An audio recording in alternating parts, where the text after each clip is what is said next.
அழகு serial prediction பார்க்குறதுக்கு முன்னாடி யாரெல்லாம் நம்ம சேனலுக்கு புதுசாக வந்திருக்கீங்களோ நம்ம சேனலை சப்ஸ்கிரைப் பண்ணிக்கோங்க. சுரேஷும் மதியம் ஒருத்தருக்கு ஒருத்தர் புரிஞ்சு ஒன்று சேர்ந்து பெஸ்ட்டு கப்பிளாக மாறினா நல்லாயிருக்கும் அப்படின்னு யாரெல்லாம் நினைக்கிறீங்களோ இந்த வீடியோக்கு ஒரு லைக் போட்டுருங்க. இங்கே சுரேஷ் செந்தில் பஸ் ஏற்றி விட்டுட்டு வீட்டுக்கு வர்றாங்க. வீட்டுக்கு வந்ததும் சுரேஷ் அப்போட அப்பா இருந்துட்டு, என்னடா மீனா வீட்டுக்காரரை பஸ் ஏற்றி அனுப்பி விட்டுட்டியா அப்படின்னு கேட்குறாங்க. அனுப்பி விட்டுட்டேன்ப்பா அப்படின்னு தான் சுரேஷ் சொல்கிறாங்க. நல்லதுப்பா அப்படின்னு சொல்லிட்டு சுரேஷ் அப்பாவும் சொன்னதும், இங்கே எல்லாரும் உட்காந்து நைட் டின்னர் சாப்பிட்றாங்க. சாப்பிட்டு முடித்ததும் இங்கே வெளியில் உட்காந்துட்டு சுரேஷ், மதி, ராஜி, மீனா, பாக்யராஜ் எல்லாரும் உட்காந்து பேசிக்கிட்டு இருக்காங்க. பேசி முடிச்சதும் சுரேஷ் மீனா கிட்ட, ராஜியோட ஹஸ்பண்ட் பேர் என்ன அப்படின்னு கேட்குறாங்க. எதுக்கு தான் கேட்குறீங்க அப்படின்ட்டு மீனா கேட்டதும், சொல்லேன் அப்படின்னு சுரேஷ் கேட்குறாங்க. கதிர் அப்படின்னு சொல்லிட்டு இங்கே மீனா சொன்னதும், கதிர் இன்னைக்கு ஒருத்தவரை நான் மீட் பண்ணேன். அவர் வந்து சிவகங்கை மாவட்டம் தான் சொன்னார். அவங்க மாமனாருக்கு ஏதோ உடம்பு சரியில்லைன்னு சொல்லி ஹாஸ்பிட்டலில் அட்மிட் பண்ணதா சொன்னாங்க. அதனால தான் கேட்குறேன், ராஜியோட அப்பாவுக்கு எதுவும் உடம்பு சரியில்லையா, கேன்சரா அப்படின்ட்டு சுரேஷ் கேட்குறாங்க. மீனா இருந்துட்டு, இல்லையே அப்படியெல்லாம் இல்லையே, அவர் நல்லா தான் இருந்தார், நீங்கள் வேறு யாரையும் பார்த்துருப்பீங்கன்னு நினைக்கிறேன் அப்படின்னு இங்கே மீனா சொல்கிறாங்க. சுரேஷ் இருந்துட்டு, இல்லை எனக்கு கொஞ்சம் சந்தேகமாக இருந்துச்சு அதான் கேட்டேன் அப்படின்னு சொல்கிறாங்க. மீனா இருந்துட்டு, ஒருவேளை அந்த விஷயமா தான் கதிர் இங்கே வந்திருப்பானோ அப்படின்னு யோசிக்கிறாங்க. இல்லை இல்லை அப்படிலாம் இருக்காது. அப்படிலாம் இருந்துச்சுன்னா கதிர் வந்து எல்லாத்துக்கிட்டையும் சொல்லியிருக்க மாட்டானா, எதுக்காக இவ்வளோ பெரிய விஷயத்தை எல்லாத்துட்டையும் மறைக்கணும், அதுவும் இல்லாமல் ட்ரீட்மெண்ட் பண்ணுறதுக்காக அவன் மட்டும் தனியாக எப்படி கூட்டு வந்திருப்பான், நடக்காது அப்படின்ட்டு மீனா அப்படிலாம் யோசிக்க வேண்டாம் அப்படின்ட்டு அப்படியும் அதை விட்டுறாங்க. சுரேஷ்க்கு கல்யாணம் ஆன பிறகு நம்ம குலதெய்வம் கோயிலுக்கு போகவே இல்லைங்க, நம்ம போயிட்டு வந்துடலாமா அப்படின்ட்டு சுரேஷோட அம்மா சுரேஷோட அப்பா கிட்ட சொல்கிறாங்க. போயிட்டு வந்துடலாம், நாளைக்கே போயிட்டு வந்துடலாம், சொந்தக்காரங்க வேறு வீட்டுக்கு வந்திருக்காங்களே அவங்களையும் கூட்டிகிட்டு போயிடலாம், நீங்களும் எங்கள் கூட எங்கள் குலதெய்வங்களுக்கு வரீங்கல்ல அப்படின்ட்டு கோமதி கிட்ட கேட்குறாங்க. உடனே கோமதி, சரிங்க வரோம் அப்படின்னு கோமதியும் சொல்கிறாங்க. உடனேவோ இங்கே சுரேஷோட அப்பா இருந்துக்கிட்டு, சரி தங்கராஜ் மாப்பிள்ளைக்கு நான் கால் பண்ணி சொல்லிடுறேன், என்ன நீயே மதியோட அப்பா அம்மாவுக்கும் சொல்லிடு அப்படின்னு பேசிக்கிட்டு இருக்காங்க. நேரத்தில் கோமதி இருந்துக்கிட்டு, மதியோட அப்பா அம்மாவுக்கும் சொல்லணும்னு சொல்கிறீங்களே, மலரோட அப்பா அம்மாவுக்கு சொல்ல வேண்டாமா அப்படின்ட்டு கோமதி கேட்குறாங்க. உடனே இங்கே அவங்க நம்பர் என்கிட்ட இல்லை அப்படின்னு சுரேஷோட அப்பாவும் அம்மாவும் சொல்லிக்கிட்டு இருக்காங்க. மலர் வச்சிருப்பாள்ல, மலர் இங்கே வா அப்படின்ட்டு மலரை கூப்பிடுறாங்க. மலரை கூப்பிட்டுட்டு, உங்கள் அப்பா அம்மாவுக்கு ஃபோன் பண்ணி கொடு, ஃபோன் நம்பர் கொடு, அப்படியேவும் அவங்க அத்தைக்கிட்ட கொடுத்துரு அப்படின்னு சொல்லிட்டு கோமதி சொல்கிறாங்க. உடனே மலர் முழிச்சுக்கிட்டே நின்றுட்டு இருக்காங்க. என்ன மலர், உங்கள் அம்மாவோட நம்பர் உங்ககிட்ட இருக்கும்ல, போய் ஃபோன் எடுத்துகிட்டு வாமா, எடுத்துகிட்டு வந்து கொடுமா அப்படின்ட்டு சொன்னதும் இங்கே மலர் வந்து ஃபோன் போட்டு கொடுக்குறாங்க. உடனே சுரேஷோட அப்பா இருந்துட்டு, சரி பேசி கூப்பிடு அப்படின்ட்டு சொன்னதும் சுரேஷோட அம்மா இருந்துக்கிட்டு ஃபோன் பண்ணி வந்துடுங்க அப்படின்னு சொல்லி சொல்கிறாங்க. இங்கே சுரேஷோட அப்பா தங்கராஜுக்கு கால் பண்ணுறாங்க. கால் பண்ணி, மாப்பிள்ளை நாளைக்கு குலதெய்வம் கோயிலுக்கு போகிறோம், நீங்கள் வந்துடுங்க, இன்றைக்கி தான் ஏதோ வேலை இருக்குன்னு சொல்லிட்டு ரிசார்ட்டுக்கு வராமல் இருந்துட்டீங்க, அதே மாதிரி நாளைக்கு இருந்துடாதீங்க மாப்பிள்ளை, வந்துடுங்க நீங்களும் ரேவதியும் அப்படின்னு சொல்லிட்டு சொல்கிறாங்க. உடனே தங்கராஜ் இருந்துட்டு, மாமா நீங்கள் கூப்பிட்டீங்கள, கண்டிப்பாக வந்துடுவோம் மாமா அப்படின்னு தங்கராஜ் சொல்லிக்கிட்டு இருக்காங்க. இங்கே கோமதி கிட்ட மலர் அழுதுகிட்டேவும், இத்தனை நாளாக இந்த வீட்டில் என்ன நடந்தாலும் யாருமே எங்கள் வீட்டில் உள்ள ஆட்களை கூட்டதே கிடையாது, ஆனால் நீங்கள் எங்கள் அம்மாவை கூப்பிட வச்சுட்டீங்க கோவிலுக்கு, ரொம்ப நன்றிமா அப்படின்ட்டு கோமதி கிட்ட அழுதுகிட்டே நன்றி சொல்கிறாங்க. இங்கே பாக்யராஜும் ஃபீல் பண்ணிக்கிட்டு இருக்காங்க. கோமதி, இதுக்கெல்லாம் போய் அழுதுகிட்டு இருக்கமா, அழாதம்மா அப்படின்ட்டு கோமதி மலருக்கு ஆறுதல் சொல்கிறாங்க. மலர், கோமதி அம்மா செஞ்சதை நான் செஞ்சுருக்கணும், ஆனால் நான் செய்யாமல் விட்டுட்டேன்ல அப்படின்ட்டு பாக்யராஜ் வருத்தப்படுறாங்க. உடனே மலர் இருந்துட்டு, விடுங்க பாக்யராஜ், அவங்க இங்கே வந்தாலும் இங்கே இந்த வீட்டில் உள்ளவங்கன்னா அவங்கள அவமானப்படுத்துவாங்க, இல்லாட்டி ஏதாவது திட்டுவாங்க, அதனால தானே நீங்கள் யோசிக்கிறீங்க, விடுங்க அப்படின்ட்டு மலர் சொல்கிறாங்க. உடனே பாக்யராஜ் இருந்துட்டு, நாளைக்கு கோவிலில் அவங்களுக்கு ஏதாவது அவமானம் நடந்துச்சுன்னா நான் சும்மா இருக்க மாட்டேன், நானும் கேள்வி கேட்பேன் அப்படின்ட்டு பாக்யராஜ் மலர்கிட்ட சொன்னதும், அப்படியா பாக்யராஜ், நிஜமாவா சொல்கிறீங்க அப்படின்ட்டு கேட்குறாங்க. ஆமாம் மலர், உனக்கு எதுனா நான் கேள்வி கேட்க மாட்டேனா அப்படின்ட்டு பாக்யராஜ் வந்து மலர்கிட்ட சொல்கிறாங்க. ஓ நல்லது, நீங்கள் இப்படி பேசுகிறதே எனக்கு சந்தோஷமாக இருக்குது அப்படின்னு மலர் சொல்கிறாங்க. இன்னொரு பக்கம் சுரேஷ் மதிக்கிட்ட, மதி நாளைக்கு கோயிலுக்கு போகிறத பற்றி அம்மா உங்ககிட்ட சொன்னாங்களா அப்படின்ட்டு கேட்குறாங்க. உடனே மதி இருந்துட்டு, ஆமாம் மலரக்கா சொன்னாங்க அப்படின்ட்டு சொல்கிறாங்க. உங்கள் வீட்டில் உள்ளவங்கன்னா வராங்களா அப்படின்னு கேட்கும்போது, இல்லை அப்பாவுக்கு இப்போ தானே ஆப்ரேஷன் பண்ணியிருக்காங்க, அதனால் ட்ராவல் பண்ண முடியாது, அதனால் அம்மாவும் அப்பாவும் வரலன்னு சொல்லிட்டாங்க அப்படின்ட்டு மதி சொல்கிறாங்க.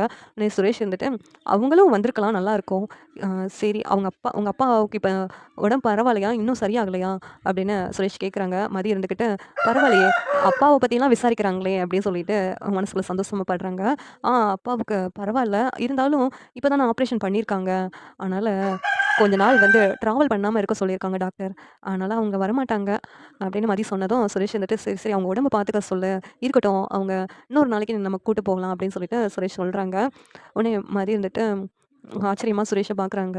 என்ன ஆச்சரியமா பார்க்குறேன், ஏன் உங்கள் அப்பாவை பற்றி நான் வந்து அக்கறையாக பேசக்கூடாதா, இது எதுக்கு ஆச்சரியமா பார்க்குறேன் அப்படின்ட்டு கேட்குறாங்க. என்னுடைய குணமே இதுதான், உனக்கு தான் அது தெரியலை, உனக்கு நான் கெட்டவனாகவே தெரிஞ்சிருக்கேன் அப்படின்னு சுரேஷ் சொல்லிக்கிட்டு இருக்காங்க. மதி இருந்துக்கிட்டு, இல்ல, உங்களுக்குள்ளேயும் இப்படியெல்லாம் குணம் இருக்குதே! அதான் ஆச்சரியமா இருக்குது. இந்த வீட்ல உங்க அப்பா, அம்மா அவங்களுக்கும், இந்த வீட்ல உள்ள பசங்களுக்கும் சம்மந்தமே இல்லாத மாரி இருக்கீங்க எல்லாரும். அதான் எனக்கே ஆச்சரியமா இருக்கு அப்படின்னு மதி கேட்குறாங்க. ஆனாலும் உங்க அம்மாவும், அப்பாவும் மலர் அக்காவ வேல வாங்குறாங்க பார்த்தீங்களா? அத தான் என்னால பார்த்துக்கிட்டு சும்மாவே இருக்க முடியல. அப்படின்ட்டு சொல்றாங்க. உடனேவும் இங்க சுரேஷ் வந்துட்டு, "அன்னைக்கே அது பிரச்சனை இல்லங்கிறபோது, நீ எதுக்கு அதில தலையிடுற?" அப்படிங்கிறாங்க. "இல்லங்க, கொஞ்ச நாள் அவங்களுக்கு ரெஸ்ட் குடுக்க வேண்டாமா? வந்ததும் வேல வாங்கிறாங்க. அவங்களும் பாவம் மாத்தி மாத்தி வேல பார்த்துட்டே இருக்கிறாங்க. எனக்கே அது கஷ்டமா இருக்கு தெரியுமா? ஒரு மனுஷனா இருந்தவங்க எவ்வளவு தான் வேல பார்ப்பாங்க. என்கிட்டலாம் இந்த மாதிரிலாம் பேசுனாங்கன்னு வச்சுக்கோங்க, நான் திருப்பி பேசிருவேன். ஆனா அந்த அக்கா மட்டும் ஏன் பேச மாட்டேங்கிறாங்கன்னு தெரியல." அப்படின்ட்டு மதி சொல்றாங்க. உடனே சுரேஷ் வந்துட்டு, "மதி இங்க பாரு, உன்கிட்ட அம்மாவும், அப்பாவும் ஏதாவது சொன்னாங்கன்னா, நீ என்கிட்ட சொல்லு. நான் பார்த்துக்கிறேன். அதுக்காக நீ அவங்கள எதிர்த்து பேசாத. எதிர்த்து பேசினா தான் அவங்களுக்கு பிடிக்காது." அப்படின்னு சுரேஷ் சொல்றாங்க. உடனே மதி, "ஓ! அக்கறையா இருக்கிறாரு. பரவாயில்லையே!" அப்படின்னு ஆச்சரியமா பார்க்குறாங்க. இவர் எப்படி இவங்க அப்பா, அம்மாவ எதிர்த்து பேசுவாரு? பேச மாட்டாரே! அப்படின்ட்டு மதி உள்ளுக்குள்ள அதிர்ச்சியாவும் ஆகுறாங்க. சுரேஷ் வந்துட்டு, "என்ன எதுக்கெடுத்தாலும் அதிர்ச்சியாவே பார்த்துட்டு இருக்க?" அப்படின்ட்டு கேட்குறாங்க. "இல்ல, இல்ல. உங்க அப்பா, அம்மாவ நீங்க எதிர்த்தே பேச மாட்டீங்க. அப்படி இருக்கும்போது எப்படி தப்ப தட்டி கேட்பீங்க?" அப்படின்னு யோசிச்சுட்டு இருந்தேன் அப்படின்னு கேட்குறாங்க. "உன்ன ஏதாவது டிஸ்டர்ப் பண்ணா சொல்லு. நான் பார்த்துக்கிறேன். அவ்வளவுதான்." அப்படின்னு சுரேஷ் சொல்லிட்டு போயிடுறாங்க. மறுநாள் காலையில எல்லாரும் கோவிலுக்கு கிளம்புறாங்க. அங்க கோவிலுக்கு இங்க பாக்யராஜ், மலரு எல்லாரும் கிளம்புறாங்க. இங்க அவங்க மாமியார் வந்துட்டு, "மலரு சாப்பாடுலாம் செஞ்சு வையி. நேத்து மாதிரி ஹோட்டல்லலாம் சாப்பிட முடியாது. அங்க கோவிலுக்கு போயிட்டு அங்க உட்காந்து சாப்பிடலாம். அங்க பக்கத்துல சாப்பிடுறதுக்கு இடம் இருக்கா? என்னன்னு தெரியல." அப்படின்னு சொல்லிட்டு இங்க மலரோட மாமியார் சொல்றாங்க. உடனே ஆரம்பிச்சுட்டாங்களே! நம்ம ஏதாவது பேசினோம்னா நம்மள தான் ஏதாவது சொல்லுவாங்க. பாவம் அந்த பொண்ணு. அந்த பொண்ணுக்கு கூட வேணா ஹெல்ப் பண்ணுவோம். அப்படின்னு கோமதி மலர்கிட்ட போயிட்டு, "உனக்கு என்ன ஹெல்ப் பண்ணணுமோ நான் பண்றேன்ம்மா. நீ ரொம்ப கஷ்டப்பட வேண்டாம்." அப்படின்ட்டு கோமதியும் எல்லா சாப்பாடும் ரெடி பண்ணிடுறாங்க. இங்க அ தங்கராஜும், ரேவதியும் வீட்டுக்கு வந்துடுறாங்க. "மாப்பிள கரெக்ட்டா வந்துட்டீங்க. உங்களுக்கு ஃபோன் பண்ணணும்னு நெனச்சேன். நீங்களே வந்துட்டீங்க." அப்படின்ட்டு இங்க தங்கராஜ் கிட்ட அவங்க மாமனார் சொல்றாங்க. "மாமா நீங்க சொல்லி நான் எப்படி வராம இருக்க முடியும்? வந்துட்டேன்." அப்படின்னு சொல்லிட்டு சொன்னதும், இங்க அ ம மலரோட அம்மாவும் வீட்டுக்கு வர்றாங்க. அவ வந்ததும் இங்க தங்கராஜ் அத பார்த்துட்டு, "இவங்க எதுக்கு இங்க வர்றாங்க?" அப்படி சொல்லிட்டு தங்கராஜ் வந்து கோவப்படுறாங்க. "மாப்பிள கோவப்படாதீங்க. அவ கோவிலுக்கு தான வரட்டுமே." அப்படின்ட்டு இங்க சுரேஷோட அப்பா சொல்றாங்க. "அப்பனா எனக்கு மரியாதை இல்ல. அவங்களுக்கு அ மரியாதை குடுத்து நீங்க கூப்பிடுவீங்க. அப்பனா அவங்களும் நாங்களும் ஒண்ணா? எனக்கு மரியாதை இல்லாத இடத்துல நான் இருக்க மாட்டேன். நான் கிளம்புறேன்." அப்படின்னு சொல்லிட்டு தங்கராஜ் வந்து கோவப்படுறாங்க. உடனேவும் இங்க சுரேஷோட அப்பா இருந்துகிட்டு, "மாப்பிள நான் தான் கூப்பிட்டேன். எனக்கு வேற வழி தெரியல மாப்பிள. இந்த ஒரு தடவ அவங்களும் கோவிலுக்கு வரட்டும்." அப்படின்னு சொல்லிட்டு பேசிக்கிட்டு இருக்காங்க. உடனே இங்க தங்கராஜ், "போதும் மாமா. அவங்க வர்றாங்கன்னா நான் வரமாட்டேன்." அப்படின்னு சொல்லிட்டு தங்கராஜ் சொல்லிக்கிட்டு இருக்காங்க. உடனே ரேவதி வந்துட்டு, "அவங்க பாட்டுல வரப்போறாங்க தனியா. நம்ம தனியா தானங்க போறோம். நம்ம என்ன அவங்க பக்கத்துலயா உட்காந்துட்டு இருக்க போறோம். அவங்களும் வரட்டுங்க. மலர் அண்ணியோட அம்மா எந்த விஷயத்துக்கும் நம்ம கூட இருந்ததில்ல. அவங்களுக்கும் ஆசை இருக்காதா? அவங்க அம்மா பக்கத்துல இருக்கணும்னு சொல்லிட்டு."